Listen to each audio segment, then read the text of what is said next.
Good morning दोस्तों, मैं रोहित कुमार। हमारा आज का टॉपिक है मुगल कालीन संस्कृति और शिक्षा के बारे में हम बात करेंगे। हमने जो पिछली कक्षा में बात की थी मुगल कालीन प्रशासनिक संगठन या प्रशासनिक व्यवस्था के बारे में, जिनका उनका भू राजस्व व्यवस्था, उनके आर्थिक कृषि कल्याण आदि के बारे में बात की थी। तो मुगल काल में जो है बच्चों, देखो कि मुगल काल में जो है शिक्षा जो होती थी, तो मुगल काल में जो शिक्षा के केंद्र होते थे वो मस्जिदों में बने हुए मकतब जो है, मस्जिदों में बने हुए मकतब जो होते थे, मकतब शिक्षा के केंद्र थे। शिक्षा के केंद्र जो थे मुगल काल में वो थे मकतब, जहां पर छात्रों को जो है दैनिक नियम आचार विचारों की जो है शिक्षा दी जाती थी। इसके अलावा मुगल काल में जो मुगल काल के जो है बाबर के समय जो है रचना हुई सैयद अली। तो सैयद अली जो है अपनी तवारिख में उल्लेख करता है कि एक जो विभाग था मुगल काल में स्वस्ते आम, एक विभाग जो है स्वस्ते आम विभाग था। उस स्वस्ते आम विभाग का कार्य था जनता के जो है कल्याण के कार्य करना, जनता को शिक्षा या उन जो है उस चीजों की जो सुविधा मुहैया करवाने का जो कार्य करता था वो था एक स्वस्ते आम विभाग की स्थापना जो है बाबर के समय हुई थी, जिसका उल्लेख सैयद अली अपनी तवारिख में करता है। हुमायूं और माहम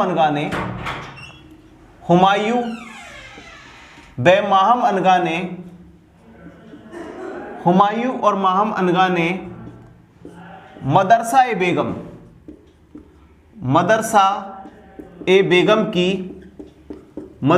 बेगम की स्थापना की।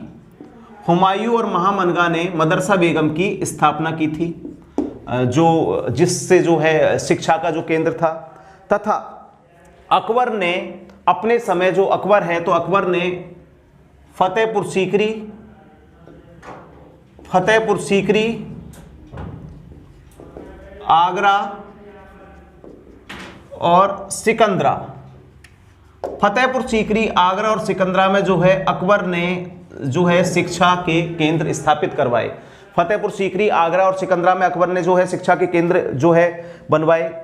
जहांगीर द्वारा जो है एक नियम निकाला गया कि अगर जहांगीर द्वारा एक नियम निकाला गया शिक्षा के लिए, जैसे देखो कि बाबर के समय तो सैयद अली, तो बाबर का बेटा हुमायूं, तो हुमायूं के बाद में अकबर, तो अकबर के जो बेटे जहांगीर ने एक नियम निकाला कि अगर कोई व्यक्ति बिना उत्तराधिकार के, किसी भी व्यक्ति का जो है कोई उत्तराधिकार नहीं है, या फिर वो किसी जो है उत्तराधिकार उसका मर गया, या फिर उसके जो है वारिस कोई नहीं है और उसके पास में बहुत सारी पैतृक संपत्ति है, तो उस पैतृक संपत्ति का जो उपयोग होगा वो शिक्षा, जन कल्याण और पब्लिक के उद्धार के लिए जो है उस प्रॉपर्टी का, मतलब उस प्रॉपर्टी का जो है पूरा उसको दिया जाएगा शिक्षा के लिए।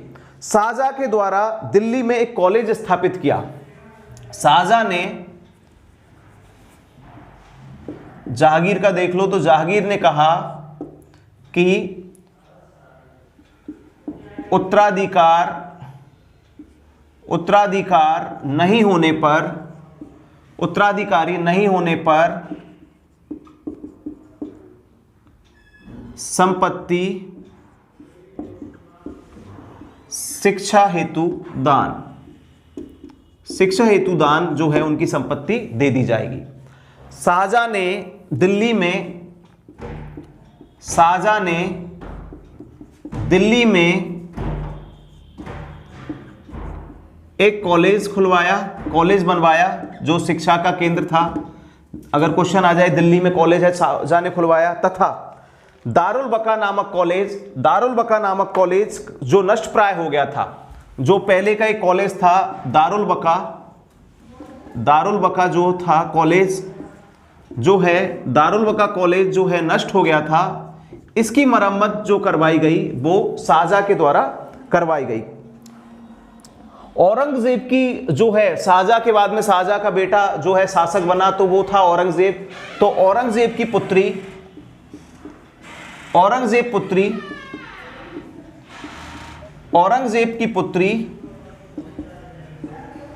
जेबुन्निसा ने बेतुल उल इस्लाम बैतुल उल इस्लाम पुस्तकालय का निर्माण करवाया। इसके बाद में हम बात करते हैं दारा शिकोह की। तो दारा शिकोह जो है मुगल काल का सबसे विद्वान था। दारा शिकोह जो था मुगल काल का सबसे ज्यादा विद्वान था। दारा शिकोह को संस्कृत, फारसी और अरबी भाषा का जो है संस्कृत, फारसी और अरबी भाषा का ज्ञान था दारा शिकोह को। इसके अलावा उसने कुछ प्रमुख पुस्तकों का, दारा शिकोह जो है के समय शिक्षा का जो है विकास हुआ था, तो दारा शिकोह ने भी कुछ प्रमुख जो है पुस्तकों का जो है अनुवाद करवाया, या फिर कुछ प्रमुख जो पुस्तक है उनका जो है दारा शिकोह द्वारा जो अध्ययन किया गया। तो उनमें है उपनिषद,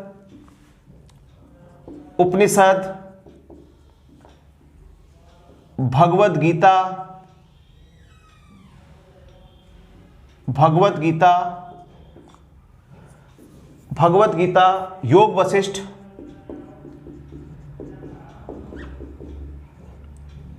जो सारी जो है संस्कृत की जो पुस्तक थी इन, और रामायण, योग वशिष्ठ और रामायण, इनका जो है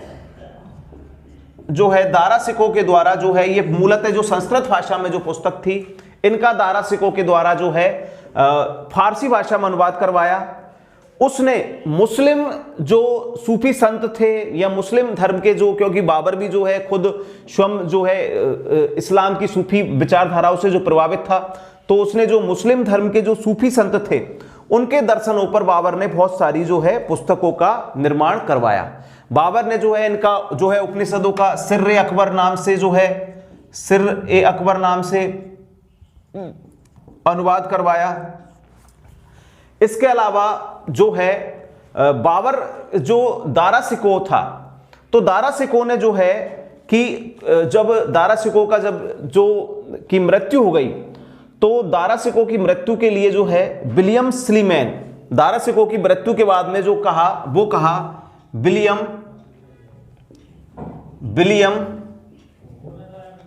स्लीमैन ने कहा,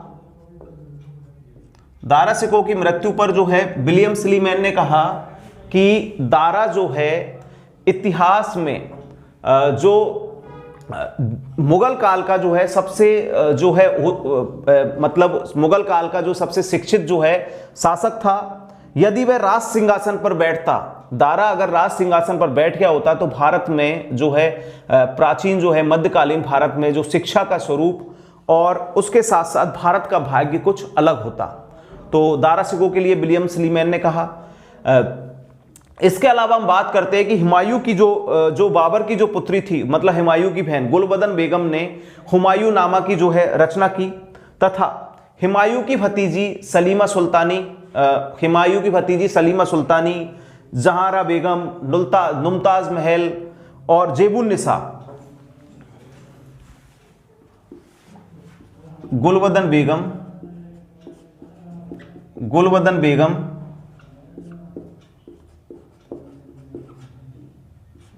सलीमा सुल्तानी, जहारा बेगम,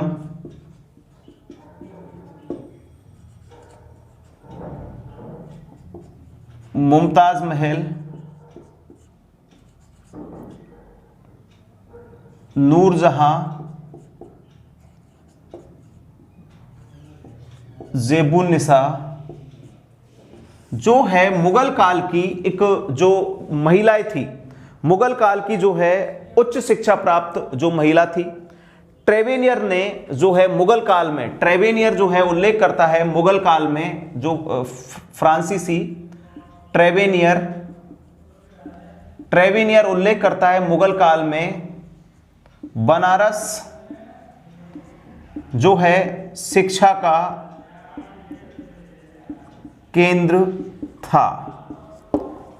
तो दोस्तों हम बात करते हैं कि मुगल कालीन, हम बात कर रहे हैं कि मुगल कालीन जो शिक्षा है, तो मुगल कालीन जो शिक्षा के बारे में बात करते हैं, तो मुगल कालीन शिक्षा के बारे में देखिए कि मुगल काल में जो शिक्षा के जो केंद्र थे, मुगल कालीन शिक्षा के जो केंद्र थे वो थे मस्जिदों में बने हुए मस्जिदों में या फिर मकतब, मस्जिद या मकतब जो है वो उन पर वहां पर जो शिक्षा दी जाती थी छात्रों को, आचार नियम और मुस्लिम जो शरीयत के कानूनों के जो आधार पर जो शिक्षा दी जाती थी वो शिक्षा के जो केंद्र थे मकतब। तो मकतब जो है मुगल काल में शिक्षा के केंद्र थे। इसके बाद में हम मुगल काल के जो शासकों का जो एक कालक्रम देखते हैं, मुगल वंश के शासक, तो उन शासकों के काल वंश के अनुसार हम बात करते हैं। तो मुगल वंश का संस्थापक जो है बाबर, तो बाबर के समय जो है एक रचना रची सैयद अली द्वारा तवारिख। तो इस तवारिख में उल्लेख होता है कि इसने उल्लेख किया अपनी तवारिख में कि स्वस्थ नाम नामक एक जो विभाग था, स्वस्थ आम विभाग की जो स्थापना है बाबर के समय हुई। इस विभाग का जो कार्य था कि जनता के आम कल्याण जो है देखने का, जनता को शिक्षा जो है उपलब्ध करवाने का, मतलब एक जो है जन कल्याण का जो एक विभाग था वो स्वस्थ आम विभाग की स्थापना जो है बाबर के समय हुई। बाबर ने भी अपनी जो है आत्मकथा लिखी, उसके बारे में हम देखेंगे कि मुगल कालीन साहित्य के बारे में। तो बाबर के समय जो है एक स्वस्थ आम विभाग की स्थापना हुई। बाबर के बाद में जो उसका बेटा हुमायूं जब शासक बना, तो हुमायूं और इसकी जो है पत्नी के साथ में मिलकर, जो अकबर की धाय मां थी, तो जो अकबर का जिन्होंने पालन पोषण किया था, तो हुमायूं की पत्नी नहीं थी, तो लेकिन जो है हुमायूं के साथ थी, तो हुमायूं के ने महामनगा के साथ में मिलकर मदरसा ए बेगम जो है उसकी स्थापना की, जो शिक्षा का एक केंद्र था। हुमायूं और महामनगा के द्वारा मदरसा ए बेगम की स्थापना हुई। हुमायूं के बाद में जो है शासक बना अकबर। तो अकबर के समय जो शिक्षा के केंद्र थे या जो धार्मिक विचारधारा या धार्मिक जो चीजों का जहां पर विकास हुआ, तो अकबर के समय के जो प्रमुख केंद्र थे वो थे फतेहपुर सीकरी, आगरा और सिकंदरा। यहां पर आगरा ने जो अकबर ने इन जगहों पर शिक्षा के जो विस्तार के लिए जो है कार्य किए। इसके बाद में अकबर के बाद में जो है जहांगीर शासक बना। तो जहांगीर ने एक नियम पारित किया कि अगर किसी व्यक्ति की बिना उत्तराधिकार या फिर बिना उत्तराधिकारी के या फिर उसकी जो संपत्ति है उस संपत्ति का कोई वारिस नहीं होने के वजह से अगर मृत्यु हो जाती है, तो उसकी उस संपत्ति को जो है जन कल्याण और शिक्षा के क्षेत्र में कॉलेज निर्माण और मकतब निर्माण स्कूल निर्माण के जो है कार्य में उस संपत्ति को जो है खर्च कर दिया जाएगा। उसके बाद में जहांगीर के बाद में जो है शाहजहां शासक बना। तो शाहजहां ने दिल्ली में एक कॉलेज की स्थापना की तथा दारुल बका जो प्राचीन जो कॉलेज था उस कॉलेज का शाहजहां के समय जो है पुनरुद्धार, मतलब उसको दोबारा से बनवाया गया।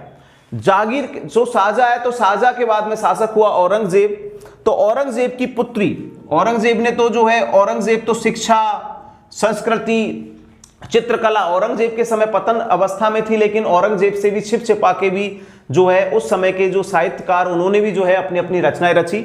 लेकिन औरंगजेब की जो पुत्री थी जेबुन निसा, इसने बेतुल उल इस्लाम नामक एक पुस्तकालय की जो है स्थापना की। औरंगजेब की पुत्री ने जो है बेतुल उल इस्लाम पुस्तकालय की स्थापना की।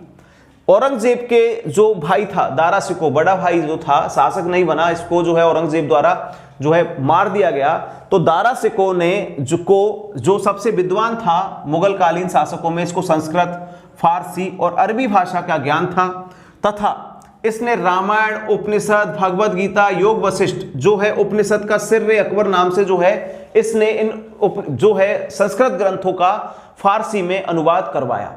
इसके बाद में जो है जब दारा शिकोह की मृत्यु हो गई, उसके लिए विलियम सिलीमैन ने कहा कि अगर दारा शिकोह अगर जो है भारत की गद्दी पर बैठता तो भारत की शिक्षा का स्वरूप और भारत का जो भविष्य है कुछ और ही होता। लेकिन दुर्भाग्य था कि दारा शिकोह गद्दी पर नहीं बैठ पाया। मुगल कालीन जो स्त्री थी जो जिनको शिक्षा में, मतलब जो शिक्षित स्त्रियां थी, उनमें जो हम बात करते हैं हुमायूं की बहन गुलबदन बेगम, जिसने जो है हुमायूं नामा की रचना की, हुमायूं की भतीजी सलीमा सुल्ताना, जहारा बेगम जो शाहजहां की पुत्री थी वो भी शिक्षित महिला थी, मुमताज महल शाहजहां की पत्नी, नूरजहां जहांगीर की पत्नी और जेबुन निसा औरंगजेब की पुत्री। ये जो है मुगल काल की जो है शिक्षित महिलाओं में, जिनका उच्च शिक्षित महिला जो प्राप्त थी, कि मुगल काल में जो है शिक्षित जो है स्त्रियों को शिक्षा नहीं दी जाती थी, तब भी इन स्त्रियों को जो है उच्च शिक्षित महिला थी। इसके बाद में हम बात करते हैं कि ट्रेवेनियर जो फ्रांसीसी यात्री था, जिसने शाहजहां के समय में मुगल काल की यात्रा की, तो उस जिसने कहा कि मुगल काल में बनारस जो है शिक्षा का एक प्रमुख केंद्र था। दोस्तों हम बात कर रहे थे मुगल कालीन जो संस्कृति और शिक्षा के जो विस्तार की कि कौन से शासक के समय किस तरह शिक्षा का विस्तार हुआ। अब हम बात करते हैं मुगल कालीन साहित्य के बारे में।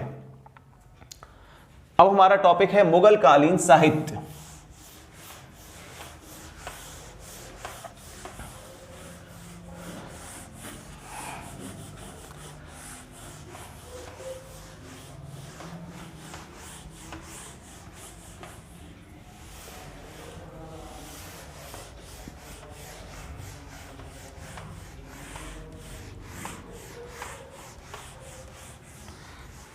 कि मुगल काल में जो है कौन कौन से जो साहित्य है उनकी जो है रचना हुई। तो साहित्य में जो है आपको एक बार बोर्ड पे जो है मुगल कालीन जो साहित्य है उनको लिख देते हैं, फिर उनके बाद में आपको समझाते हैं कि मुगल कालीन साहित्य।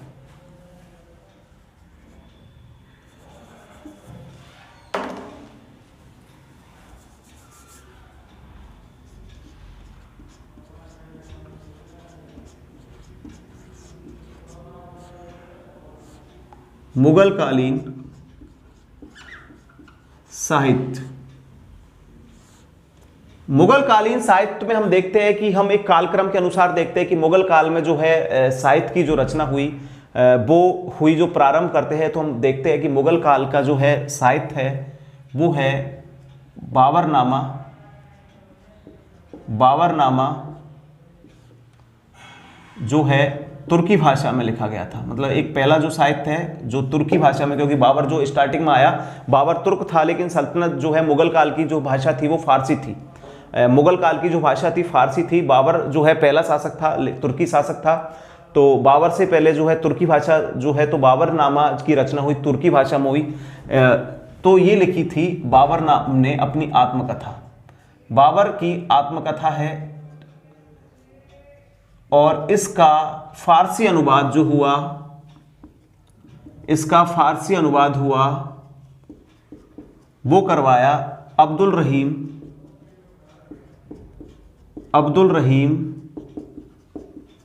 खाना द्वारा और श्रीमती बेवरीज द्वारा इसका इंग्लिश में अनुवाद हुआ फारस जो है बाबरनामा का।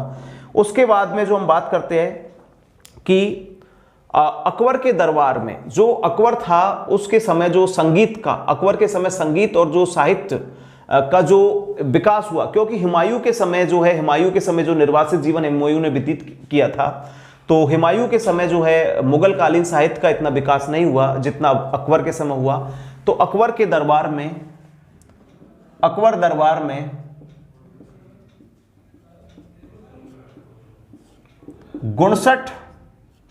59 जो है फारसी कवियों का उल्लेख। 59 जो फारसी कवि थे, 59 जो है फारसी जो कवि थे, मतलब 59 कवियों का जो है अकबर के समय उल्लेख होता है।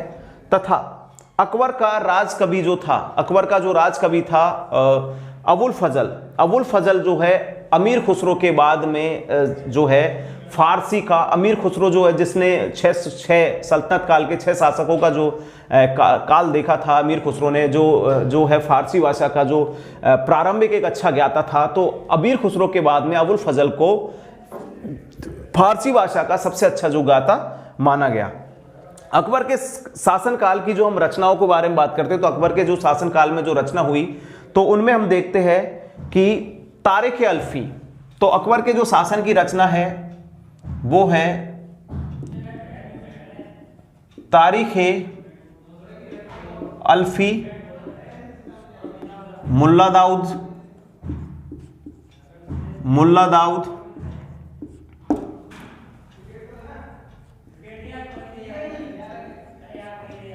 आईने अकबरी, अबुल फजल,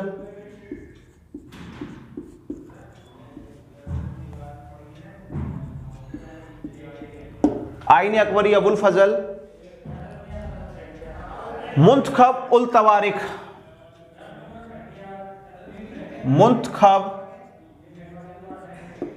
उल तवारिख, बदायूनी, मुंतखल उल तवारिख की रचना जो है बदायूनी के द्वारा हुई, तथा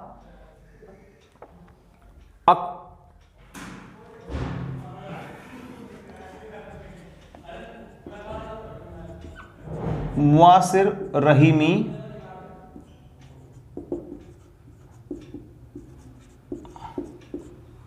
अबुल बाकी और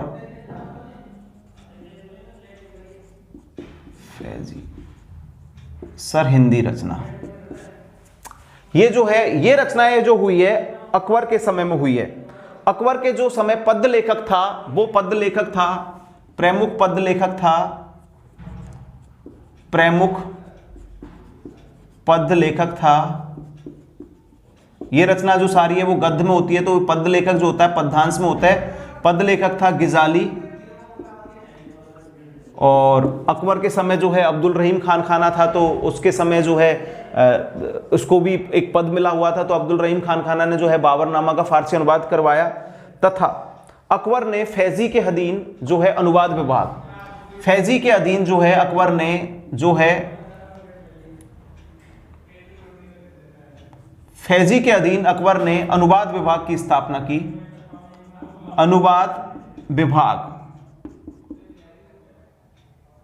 अनुवाद विभाग की स्थापना जो है अकबर ने फैजी के अधीन की। अनुवाद विभाग की स्थापना फैजी के जो है अधीन की, तथा फैजी ने जो है सरहिंदी की जो रचना थी तो उस रचना का जो है अनुवाद करवाया था फैजी ने। तथा महाभारत का जो अनुवाद है वो रचना जो उस समय के जो अनुवाद हुए, जो मुगल काल में जो अनुवाद हुए, तो मुगल काल में जो अनुवाद हुए संस्कृत ग्रंथों के जो अनुवाद हुए मुगल काल में, तो ये हुए महाभारत रज़्मनामा नाम से, महाभारत का जो है रज़्मनामा नाम से। बदायूनी ने रामायण का, बदायूनी ने अनुवाद किया रामायण का। टोडरमल ने किया भगवत पुराण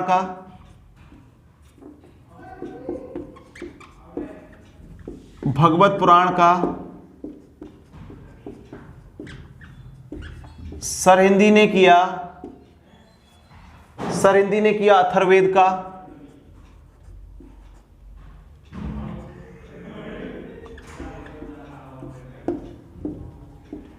फैजी ने किया लीलावती का।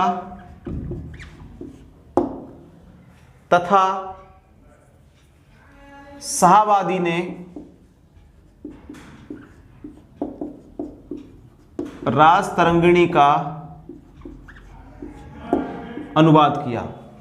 उसके अलावा जो है हुमायूं के समय की जो रचनाओं के बारे में हम बात करते हैं, तो हुमायूं के समय, तो इसके अलावा भी हम जो देखते हैं कि अबुल फजल ने जो है कलीमा दल जो है, अबुल फजल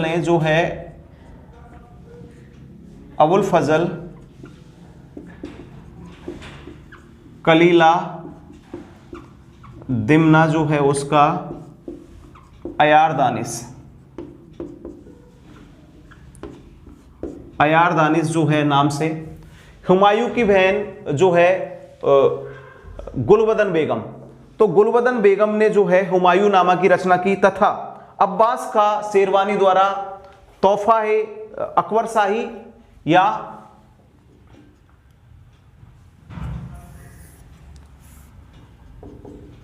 अब्बास खां शेरवानी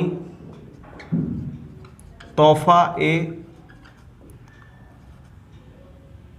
अकबर शाही की जो है रचना की।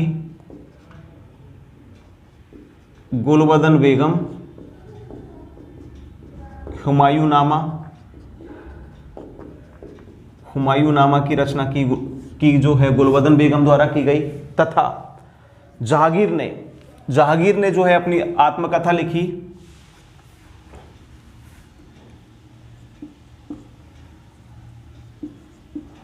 जहांगीर आत्मकथा तुजुक ए जहांगीर।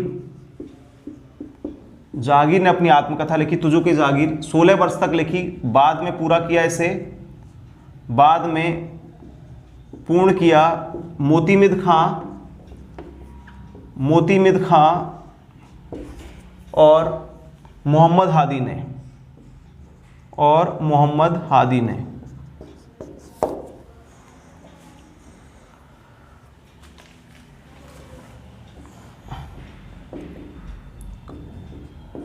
कामगार खां ने लिखी मासिर ए जहांगीरी की रचना कामगार खां के समय हुई, तथा मोतीमिद खां ने लिखी, इन्होंने मोतीमिद ने लिखी इकबाल नामा ए जहांगीरी। मोतीमिद खां ने लिखी इकबाल नामा ए जहांगीरी, तथा अब दोस्तों हम बात करते हैं शाहजहां, और जो है शाहजहां के जो बाद के शाहजहां, औरंगजेब और जो दारा सिकों के जो है उन रचनाओं की हम बाद में बात करेंगे।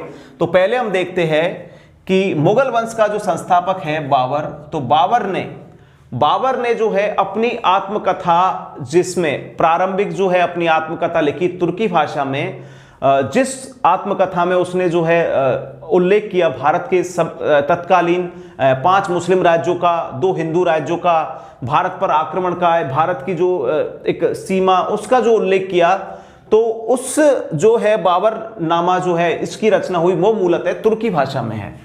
तुर्की भाषा में इसका जो है फारसी अनुवाद हुआ अब्दुल रहीम खान खाना के द्वारा। मुगल काल की जो भाषा थी वो फारसी भाषा थी, जो राजकीय भाषा थी मुगल काल की वो फारसी भाषा थी।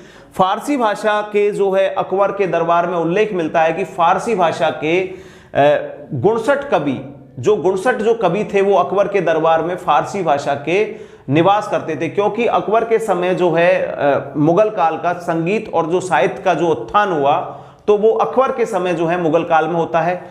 लेकिन बाबर के बाद में जो हम बात करते हैं तो बाबर का जो पुत्र था हुमायूं, तो अब्बास का शेरवानी है, तो अब्बास का शेरवानी ने जो है शेरशाह सूरी को भी जो है के समय भी जो है दरबारी या शेरशाह सूरी के समय भी जो है ग्रंथों की रचना की। उसी समय में मलिक मोहम्मद जायसी द्वारा जो है पद्मावत की भी रचना की गई थी। तो तोहफा ए अकबर शाही की जो रचना है तो हुमायूं के समय की, और हुमायूं की जो आत्मकथा है वो लिखने का कार्य किया हुमायूं की बहन गुलवदन बेगम ने। अकबर के समय की जो रचना है, तो अकबर के समय की जो रचनाओं की बात करते हैं हम, तो तारीख अल्फी की जो रचना की मुल्ला दाऊद द्वारा, आईने अकबरी जो 3 खंडों में विभाजित किया अबुल फजल द्वारा, मुंतखब उल तवारिक जो बदायूनी जिसने हल्दी घाटी की युद्ध में भी जो है का देखने वाला प्रत्यक्षदर्शी था और जो अकबर का विरोधी भी था, तो बदायूनी के द्वारा जो है मुंतखब उल तवारिक की रचना हुई, तथा मुसायर रहीम की जो रचना है अब्दुल बाकी के द्वारा, फैजी के जो समय में है अनुवाद विभाग की स्थापना अकबर के द्वारा करवाई गई। उसके अलावा जो प्रमुख जो अकबर के समय का जो पद्य लेखन था, जो पद्य जो है कविताओं में जो लेख लिखता था वो लिखता था गिजाली जो है कविताओं में लेख लिखता था। इन्हीं के समय में जो है संस्कृत जो ग्रंथ थे उन संस्कृत ग्रंथों का जो है फारसी में अनुवाद हुआ। तो इनके समय जो है अकबर के समय जो हुए, तो अकबर के समय में जैसे महाभारत का रज़्मनामा जो है नाम से अनुवाद करवाया। इसके अलावा फैजी द्वारा बदायूनी ने रामायण का अनुवाद करवाया, टोडरमल ने भगवत पुराण का, सरहिंदी ने अथर्ववेद का, फैजी ने लीलावती जो है गणित की पुस्तक जो है लीलावती का अनुवाद करवाया, साहबादी ने राजतरंगिणी, कल्हण की जो पुस्तक थी राजतरंगिणी उसका अनुवाद करवाया, तथा अबुल फजल ने कलीला दिमना नामक जो प्राचीन जो एक कपोल कल्पनाओं पर जो आधारित किताब थी उसका जो है अयार दानिश नाम से जो है अबुल फजल द्वारा अनुवाद करवाया गया। जहांगीर ने अपनी आत्मकथा तुजुक ए जहांगीरी लिखी, लेकिन उसमें वो उसका पूरा निर्माण नहीं करवा पाया था। तो उसमें अपने शासन के कुछ ही जो 16 वर्षों का ही उल्लेख मिलता है। बाद में इस जो आत्मकथा अधूरी रह गई थी, इसको जो पूरा किया मोतीमिद खां ने और मोहम्मद आहदी द्वारा जो है इस आत्मकथा को पूरा किया गया। मोतीमिद खां ने जो है इकबाल नामा ए जहांगीरी नामक पुस्तक की रचना की और कामगार खां द्वारा मासिर ए जहांगीरी नामक पुस्तक की जो है रचना की गई। मुगल काल के हम बात करते हैं अब दोबारा, जो अगले जो शासक थे कि शाहजहां के समय का जो साहित्य और औरंगजेब के समय और बाकी के जो है मुगल काल में जो हिंदू और जो जैन और उन साहित्यों की रचना हुई, उनके बारे में हम बात करते हैं अब। तो हम देखते हैं कि शाहजहां के समय जो है पादशाह नामा और बादशाह नामा की जो है रचना हुई। तो हम देखते हैं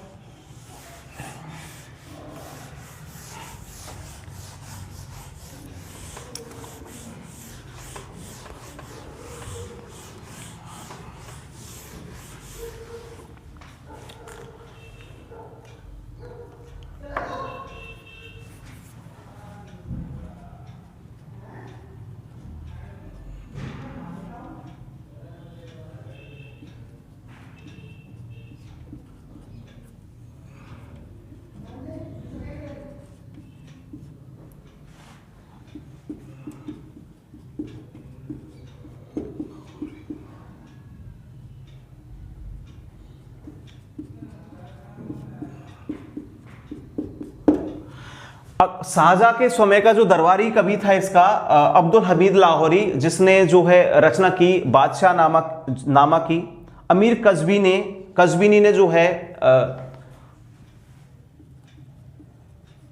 अमीर काज़वीनी ने रचना की जो है पादशाह नामा की, जो इसको भी पादशाह नामा भी कहा जाता था। बादशाह कोई पादशाह कहते तो पादशाह नामा भी इसको भी कहा जाता था। पादशाह नामा की जो रचना हुई, तो एक अमीर कज़वीनी द्वारा भी जो है पादशाह नामा की रचना हुई।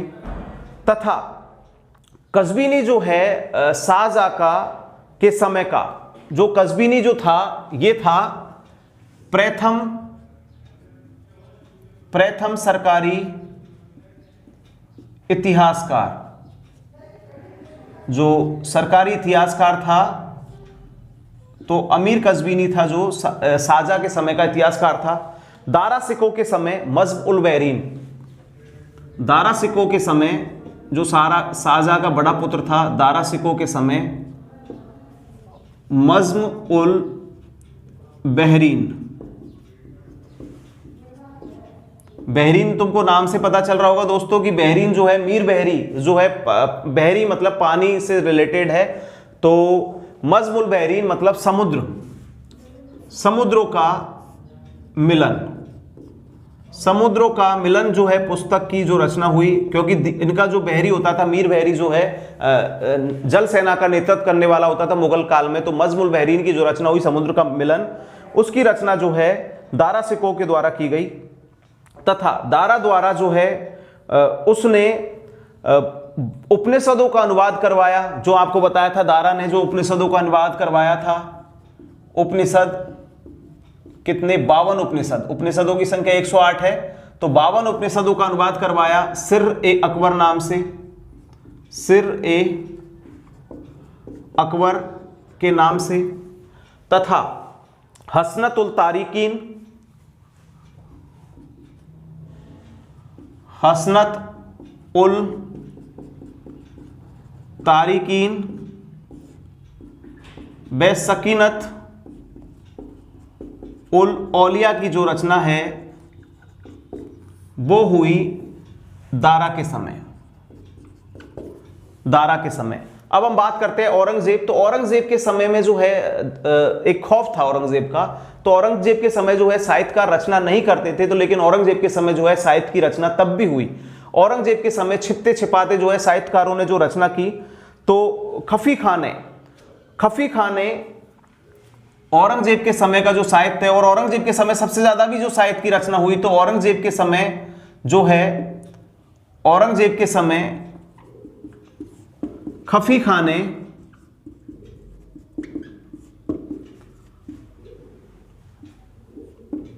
मुंतखब उल लुबाब, मुंतखब उल लुबाब तथा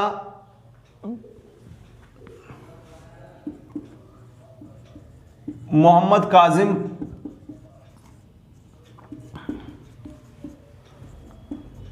आलम,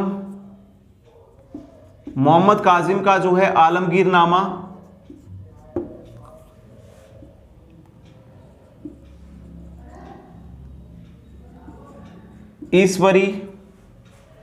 ईश्वरी दास का है फुतुआत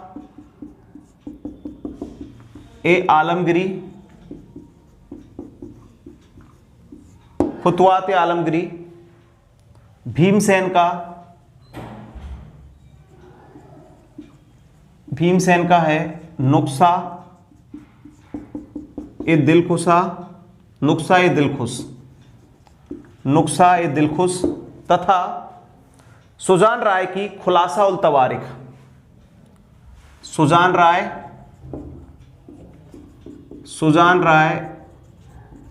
खुलासा उल तवारिख।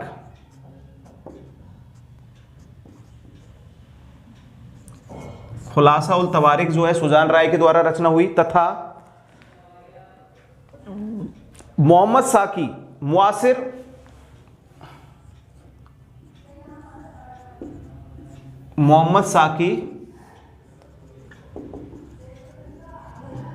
मुआसिर ए आलमगिरी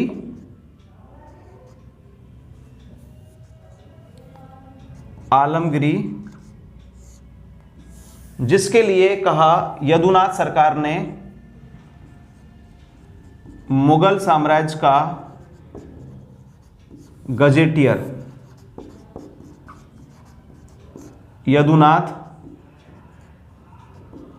यदुनाथ सरकार द्वारा कहा गया मुगल साम्राज्य का गजेटियर। इस ग्रंथ को जो है मुगल साम्राज्य का गजेटियर कहा गया। औरंगजेब के द्वारा जो है एक जो धर्म और कर्मकांड इनके लिए जो है एक फतवा ए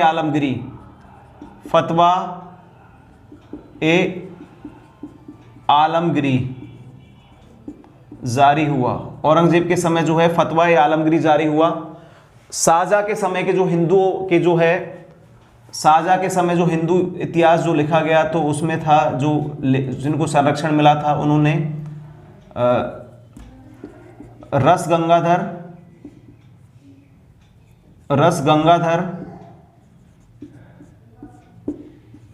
बे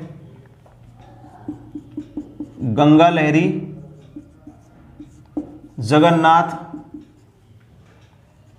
जगन्नाथ पंडित द्वारा जो है रचित हुआ। रस गंगाधर और गंगा लहरी तथा